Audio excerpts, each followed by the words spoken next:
Cello Chums, lovely to see you. In this video we're going to be talking about the first study on the Grade 5 cello exam by Trinity. So it's called Ornamental Journey, and the main points are tone and phrasing. That's what they're looking for. So the piece is written in 3 4-bar phrases. I think crotchet equals 77 is a lovely speed. That's the fastest andante tempo marking that you can get.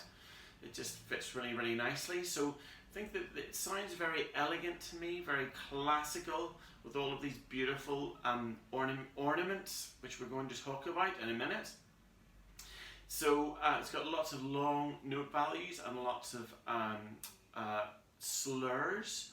So watch out for those. So it makes the whole line really, really smooth and really beautiful. So when I'm writing phrase marks in, which I do in whatever piece I'm playing, I write a lovely long arc from the beginning, say of bar 1 right to the end of bar 4. And phrasing is just like saying a sentence, saying a long sentence. So you take the breath at the beginning and then you carry on, you get your point across, and then you finish off what you're going to say, and then you literally take a breath. Well, that's what we do in the music. We take a little pause, a little breath right at the end of bar 4 going into bar 5, and the same bar 8 going into bar 9. We tank up again, and then we start off with the next thing that we want to say. So I think that's important. So what about the specific ornaments then? Well, in bar 1 you have a turn. So it goes like this. Like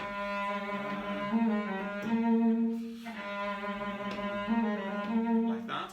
So it's the note above, the note itself, the note below, the note itself, and then you go to the third beat. So that's a turn. So 1, 2. So it occurs during the second beat. 1, 2. And then it lands on the third beat like that.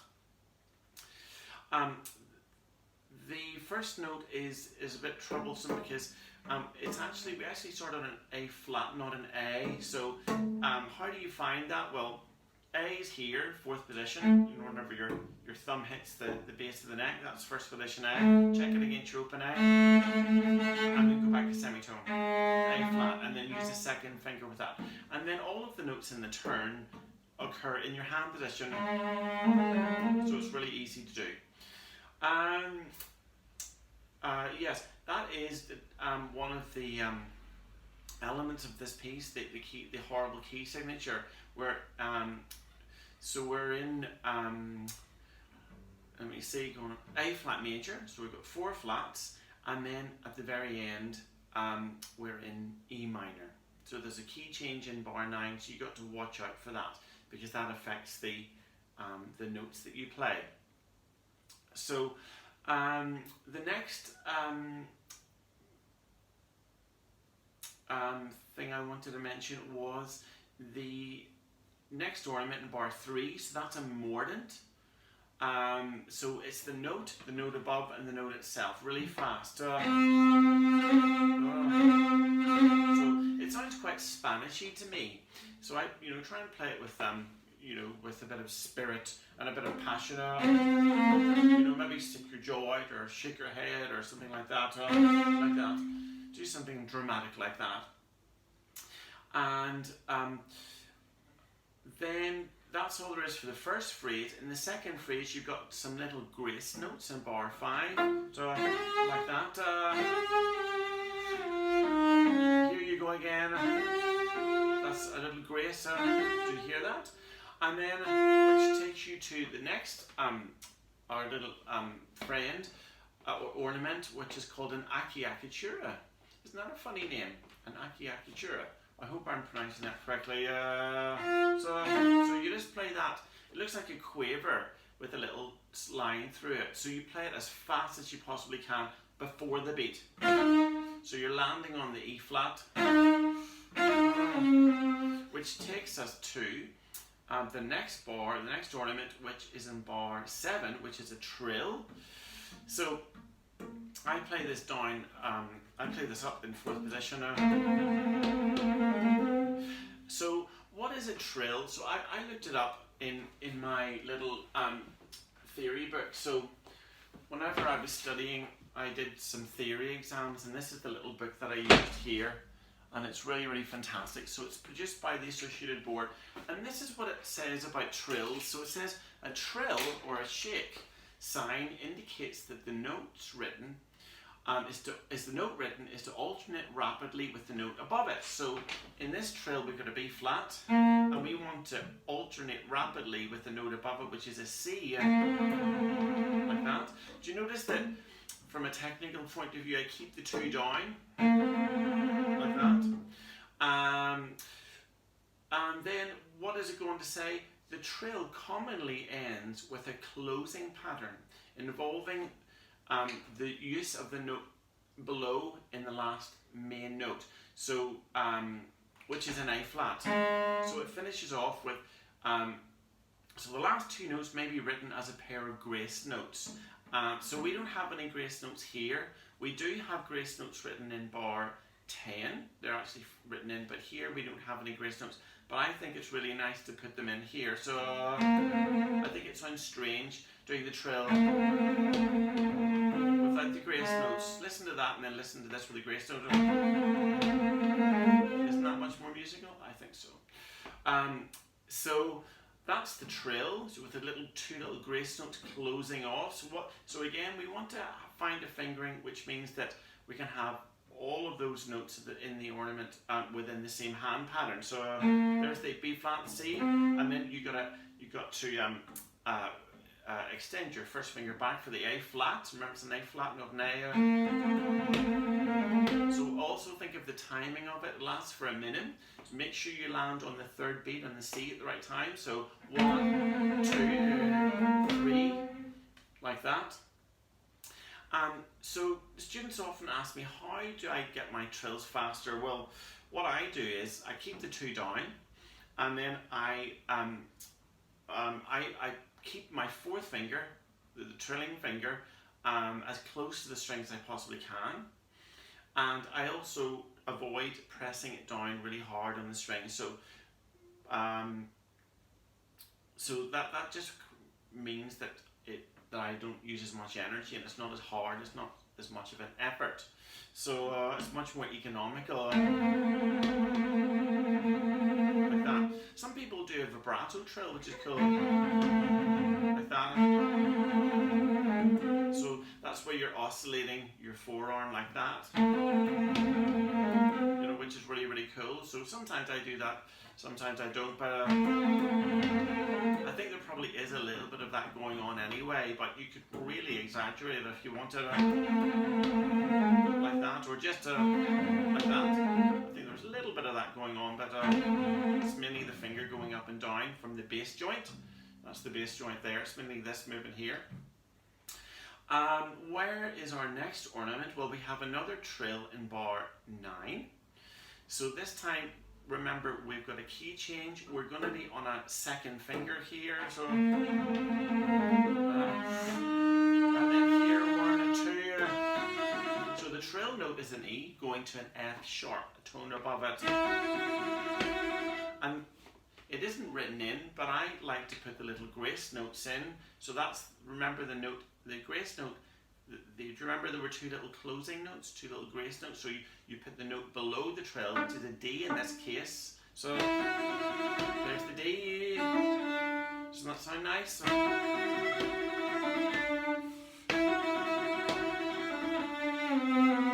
And then the next one, it goes from is a C, so you play the note above it.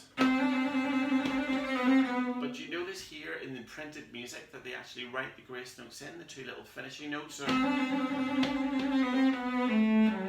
like that, and then a little shift there, and back into half position. And then here's our last ornament, which is a Mordent again, the note above. So that's an E to an F sharp, and then back to the E. 1, 2.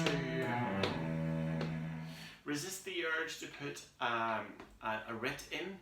There isn't one written, but I often feel the urge to slow it down a little bit. But There isn't one written in, so just keep it strictly in tempo right up to the end.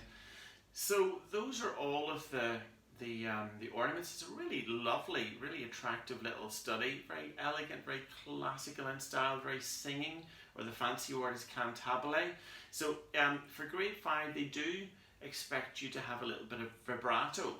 So there are lots of opportunities to vibrate in this piece. There are lots of long notes. It's always harder to vibrate on the shorter notes, isn't it? But in this piece, there are lots of opportunities, lots of minims and semi-breves. So even, at the beginning, you've got you make that beautiful and lovely and warm. Love the first note. I like to smile on that first note. And take your time in that turn. Sometimes I rush it. I don't think it's like that. Enjoy it. Enjoy all of the notes. And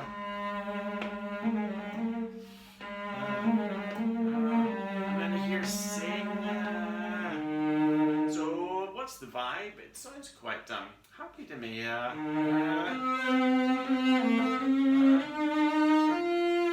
For vibrato. Did you notice there's a crescendo there? Crescendo. And it's not a big cello concerto crescendo. It's warm. So this is all forte, and again, it's not aggressive. Again, diminuendo. So this is quiet, it's only MP, so you can have quite a, on that note, it's quite quiet, so maybe a slower vibrato, and then a little bit louder.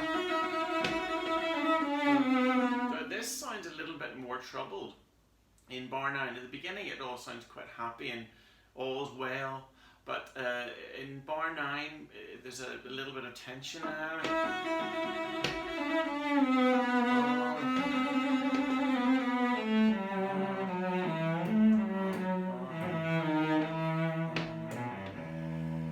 So it really doesn't finish on an up, this piece at all, does it? So I'm not quite sure what's going on in the mind of the composer, but it starts off happy and then it sort of finishes a little bit sad. So that's maybe why it's called Ornamental Journey. You're going on a journey with your thoughts, whatever it is that you're trying to express, and at the beginning you're quite upbeat, and at the end, for whatever reason, things go a little bit south. And you're not as happy, you're not so sure, you're sort of puzzling your head. Oh, I don't know if I'm quite sure about that, as you were at the beginning. So also the journey of encountering lots and lots of ornaments as well. That's why it's called Ornamental Journey, I guess. So it's a really nice little study. Lovely in singing, use lots of vibrato, be very, very expressive. Of course, watch out for your tuning. It's a bit of a nightmare because of the key signature being an A flat major for the first 2 lines. And don't forget the phrasing. Why don't you say that? Sometimes I actually say I don't sing it, but I would say the words, like this, and it gives me a sense of the overall shape. So da da da da da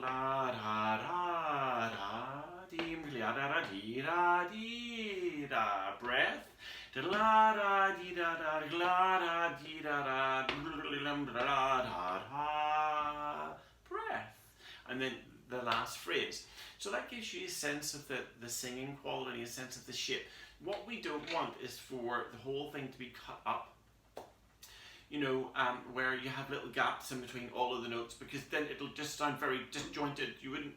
It wouldn't be very easy to follow someone that was talking, would it? If they spoke like that all the time and there were little gaps in between the notes and they didn't join everything up and connect everything smoothly, But so that's something else you got to think about.